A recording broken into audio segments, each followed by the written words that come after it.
You're never, ever, ever, ever going to feel like doing the things you need to do in order to have what you want.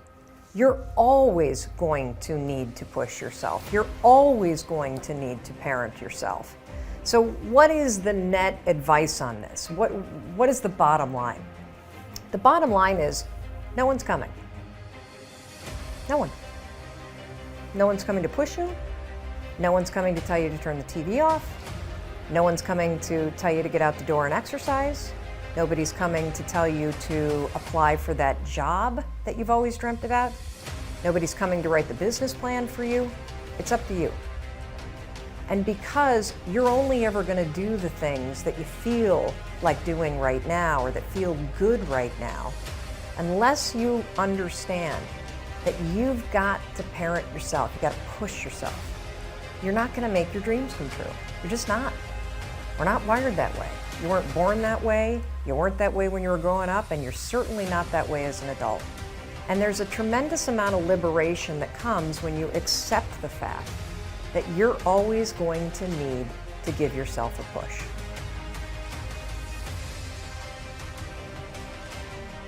People want to know how to stop the laziness, and they want to know how to stop the procrastination. They have some idea in their head, some kind of a vision, what they want to do.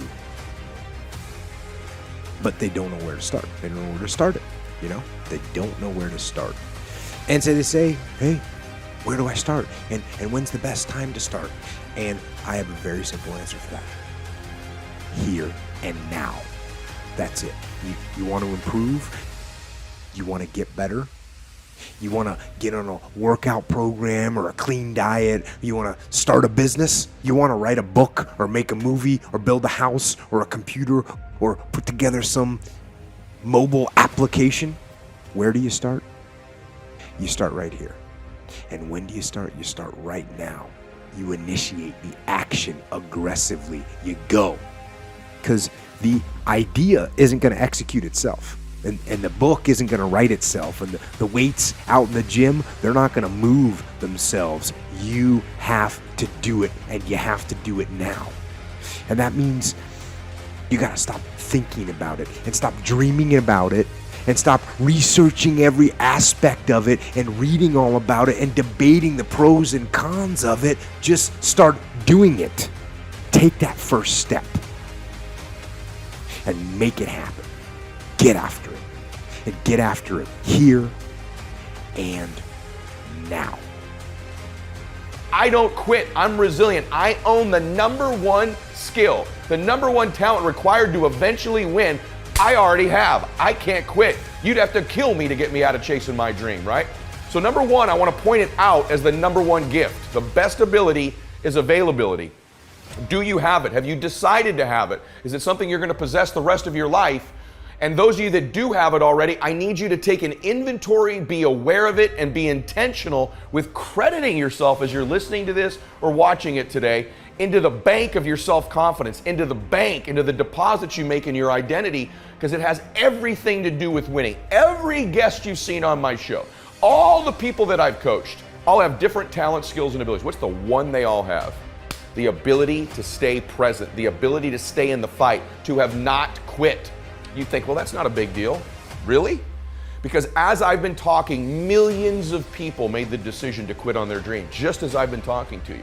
The rest of the day, millions more will. Tomorrow, millions more. Every day, literally millions of people quit on one of their dreams, their dream relationship, their dream business, their dream body. So quitting has become the number one habit in the world by people that end up losing. And I'm telling you, it happens every day, every second, everywhere. Just the fact that while I've been speaking, you're still after your dream, you're ahead of them. You don't give yourself enough credit, because eventually what I found, it looks like winning's this huge competition. But every day, every week, every year, every decade as time goes by, you're gonna find that you're competing with a smaller and smaller and smaller group of people for your dream, because so many of them will just quit. And by the way, many of them that quit will possess talents, maybe even gifts you don't have. Their incredible ability with people, their incredible strength, their incredible brain, and they'll quit with all this giftedness, but you got the talent. You have to learn to distinguish between something that is a talent and a gift. You can develop skills, you can develop talents. Gifts are something you're born with. But the people that I see that win long term are the ones who develop the talents and skills required to win.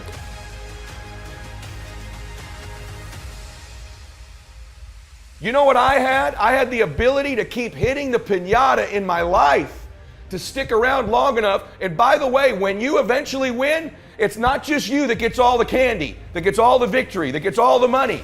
Lots of people around you, many of which who you were hurting originally with that bat, many of them who were trying to talk you out of it, they get to celebrate in the candy too.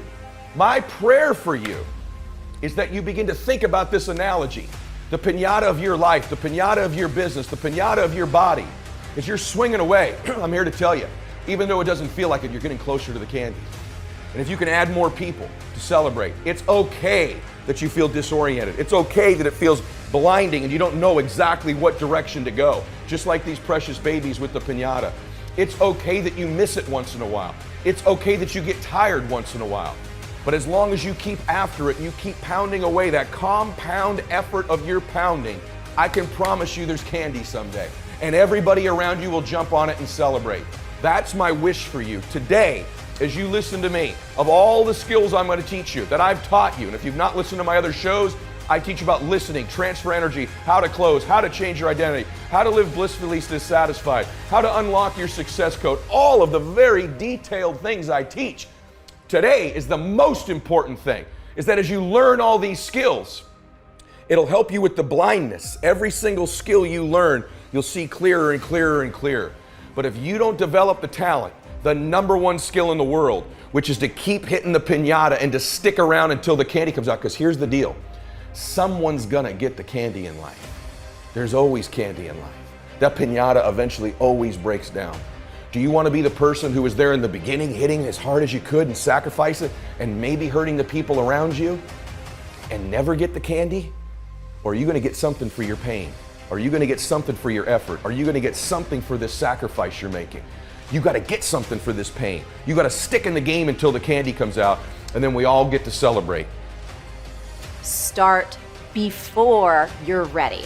If you wait until you feel ready to do anything meaningful, you're going to be waiting for the rest of your life. Among the people who are the most successful, the happiest, the people who are actually contributing the most, they all have one thing in common, and it's this. They all start before they're ready. You see, I think you've misidentified the enemy here, because the enemy, it's not making mistakes. It's not changing your mind, and the enemy is not your fear. The only enemy that you need to defeat, my friend, is not getting started. This is what most of us just fail to realize. Action is the antidote to fear. Action creates progress and momentum. And action, consistent action, is all you ever need to make anything happen in your life.